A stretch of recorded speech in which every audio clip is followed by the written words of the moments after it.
3-4 मुलांनी ते ऐकले. ते सगळे इथे आले. तर दुर्गादास एक आहे आमचा, आता त्याने दशग्रंथाचं त्याने ठरवलंय की आता दशग्रंथ तयार करून त्याचं पारायण, म्हणजे आमची जी परीक्षा असते ती परीक्षा द्यायची, त्याने मला सांगितलंय. आता ते पूर्ण करतो म्हणाला.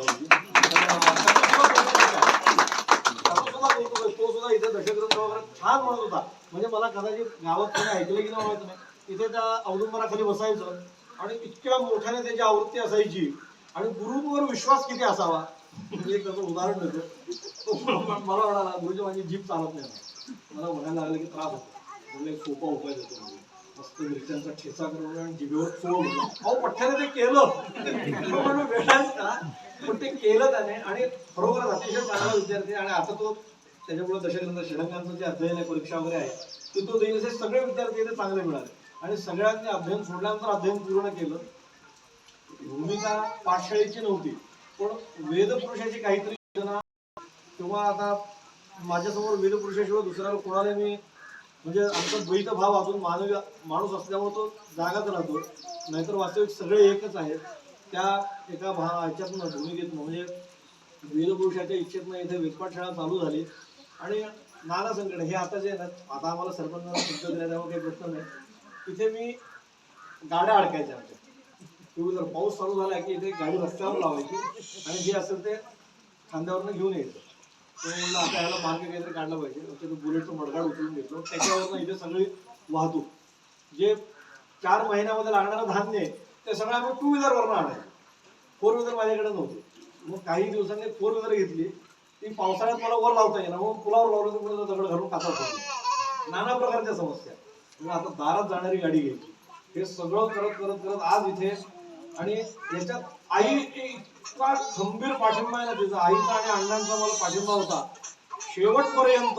अण्णा सुद्धा शेवटपर्यंत. अण्णांचं तुम्हाला गंमत सांगतो, ज्या दिवशी त्यांना पॅरालिसिसचा अटॅक आला त्या दिवशी ते इथे ज्वारी टोपून गेले होते.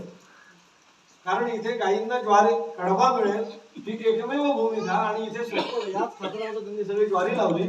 घरात आले आणि पित्त वगैरे झालं नव्हतं. बसले, पाणी मागितलं आणि पॅरालिसिसचा अटॅक झाला. ते सगळं पुढचं दुर्दैव आमचं. पण शेवटच्या क्षणापर्यंत या पाठशाळेसाठी आपण कुणाकडे काही घ्यायचं नाही. परमेश्वर जे देईल तो चालवेल, त्याची जबाबदारी. आपलं काही याच्यात संबंध नाही. या भूमिकेत या दोघांचं इतकं प्रचंड पाठबळ आहे की मी आज जे बाहेर फिरू शकतो किंवा आज जे काही करू शकतो ना, ते अजून माझ्या मागे आई मागे असल्यामुळे ते करू शकतो. याच्या मागे कुठल्याही प्रकारचं माझं योगदान हे फारसं नाहीये. मी आपला येऊन इथे संथा द्यायची, संथा देऊन झाली की मी आपल्या कामाला निघून जायचं. आणि बाकी 3 वेळचं पोटाचं काय करायचं, ती सगळी जबाबदारी. काही होऊ दे, तब्येत बिघडली वगैरे, तिच्याकडे ते असले ऑप्शन्सच नाही. मला आज बरं वाटत नाही, मी आज हे करणार नाही, मी ते करणार नाही. नाही, ते करणार. म्हणजे कुठल्याही प्रकारच्या संकटाला मध्यंतरी एकदा वाटतं आपल्याकडे इथे चोर आले होते, एकदम टोळी आली होती. आपल्याकडे चोराला आहेच आहे का, दाराला 12 वर्ष झाली कुलूपच नाही. चोरी म्हणून चोरणार काय. या सगळ्या भूमिकेतनं सातत्याने या सगळ्यांच्या पाठिंब्यामुळे जी पाठशाळा चालू राहील परमेश्वराच्या कृपेने. आणि विद्यार्थी सुद्धा पुढे तयार होतील. आता विशेषतः दत्तात्रय आणि निखिलचं, या दोघांचं विशेष कौतुक आहे की प्रतिकूल परिस्थितीमध्ये स्वतः इथे माझं सहकार्य फारसं नसायचं. म्हणून मला त्याने सांगताना सांगितलं, गुरुजी 2 महिने तुम्हाला पारायण सवय घराची आवृत्ती ऐकवायची. म्हणलं 2 महिने मी तुला देणं शक्य नाही, कारण मला हे सगळं सांभाळायचं असेल तर मला तेवढा वेळ काही करता येणार नाही. पण एक दत्तात्रय समोर, दत्तात्रयच्या कानावर घातलं. म्हणलं असं करायचं. ते तुम्ही मागे गोष्ट वाचली, ते कोणतरी मोठा कंपनीचा मॅनेजर म्हणा किंवा कोणतरी, त्याला भाषण करताना पीए त्याला भाषण लिहून द्यायचं.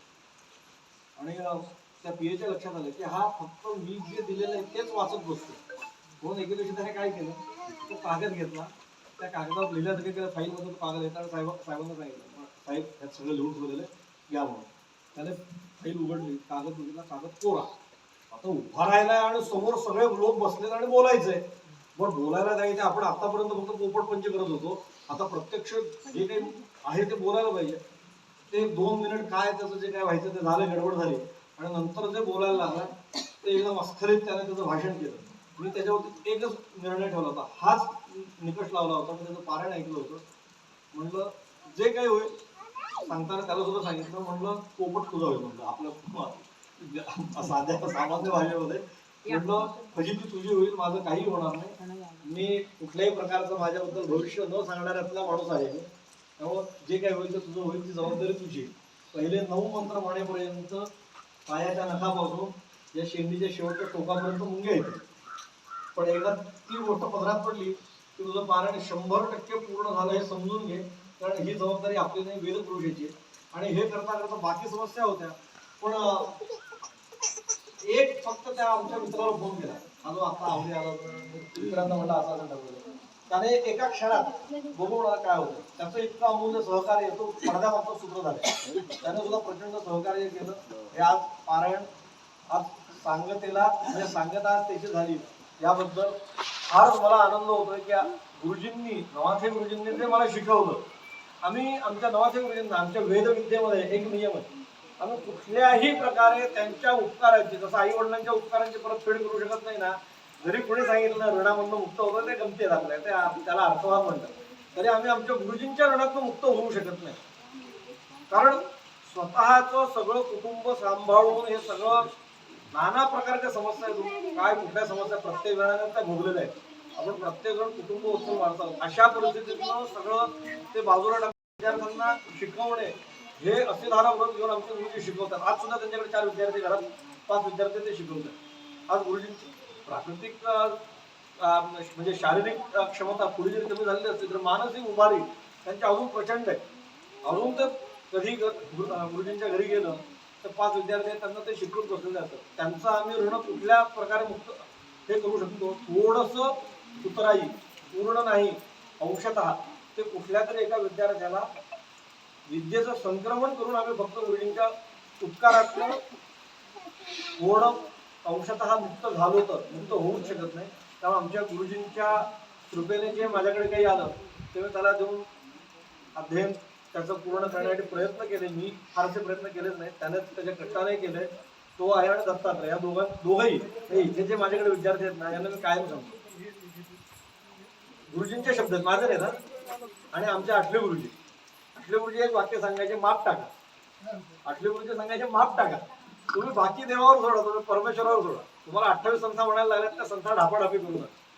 कारण अभ्यासाला बसलं तर तो अभ्यास तेवढा करायचा नाही, हा नियम असतो, बरोबर ना? नाही नियम आहे. पण ते आम्हाला गुरुजी कायम सांगायचे, तुम्ही करण्याचं काम करा, बाकी बरोबर तेवढं तोंडातलं कसं यायचं ते वेदपुरुष बघेल. त्या सगळ्या भूमिकेत त्यांना सांगत आलो, त्यांनी केलं. आणि आज या पाठशाळेमध्ये 1 विद्यार्थी, 2 विद्यार्थी न म्हणता 5 ते 6 विद्यार्थी घनांत अध्ययन करून तयार झाले. आणि आज या कार्यक्रमामध्ये अमूल्य सहकार्य कोणाचं माहिती आहे का? माझ्याकडे जे विद्यार्थी आहेत ना, त्यांच्या आयांचं आहे, त्यांच्या पालकांचं. अहो तो किती राबताय, म्हणजे मला शेवटी दुःख व्हायला लागलं. अरे मी काय हे केलं, दररोज आमच्याकडे जवळ 30-35 माणसं असतात. बरं पाऊस चालू व्हायच्या आधी ठीक आहे, काहीतरी आपल्याला व्यवस्था करता येते. हे पाऊस चालू असताना सुद्धा मौला एवढं काम करत आहे की दिवसभर हे सगळ्या राबतात. त्यांचं जे आपलं योगदान आहे ना, ते या सगळ्यांनीच लक्षात ठेवायला पाहिजे. विद्यार्थ्यांनी तर ठेवलंच पाहिजे. मला तर जाणीव नाही, मी खरोखर त्यांचा ऋणाईत आहे, मी त्यांचा ऋणी आहे की त्यांनी जे काही इथे सहकार्य केलं. सगळ्या ऋणी म्हणजे आमची रेणुकांबा आहे, ती रेणुकांबा आहे, किंवा ते आमचं हे आहे कोण दीपाताई आहे, किंवा सगळ्या ऋणी, सगळ्या मी प्रत्येकाचं नाव घेतो, माझा वेळ आहे जास्त जाईल. पण सगळ्यांचं खरोखर आहे ते अमूल्य योगदान आहे, ज्याची मी कुठल्याही प्रकारे उतराई होऊ शकत नाही. आणि आज या कार्यक्रमात तुम्ही सुद्धा सगळेजण आला, विक्रांत सहित सगळं, तुम्ही किंवा शांताराम वगैरे सगळे, त्यांचा सगळ्यांचा मी पूर्ण मनापासून ऋणी आहे. असे प्रत्येक वेळेस जे कार्यक्रम होतील आणि आता ह्याच्यापुढे कार्यक्रम वेदपुरुष म्हणून घेतच राहील. किंवा प्रत्येक जण इथे येत आहे, हे आपलं आहे, हे माझं नाही, हे आपलं आहे. मी तुमचं सुद्धा म्हणतो, मला हे पडतं बाहेर, कारण तसं नाही, हे सगळं आपलं आहे. सगळेजण अधिकाराने या रस्त्यावरनं जाताना, इथे पाठशाळा आहे आणि या पाठशाळेत आपल्याला दुपारचं जेवण करून पुढे जायचंय, हा नियम घेऊन या रस्त्यावर पाऊल ठेवत जा, एवढं सगळ्यांना विनंती करतो.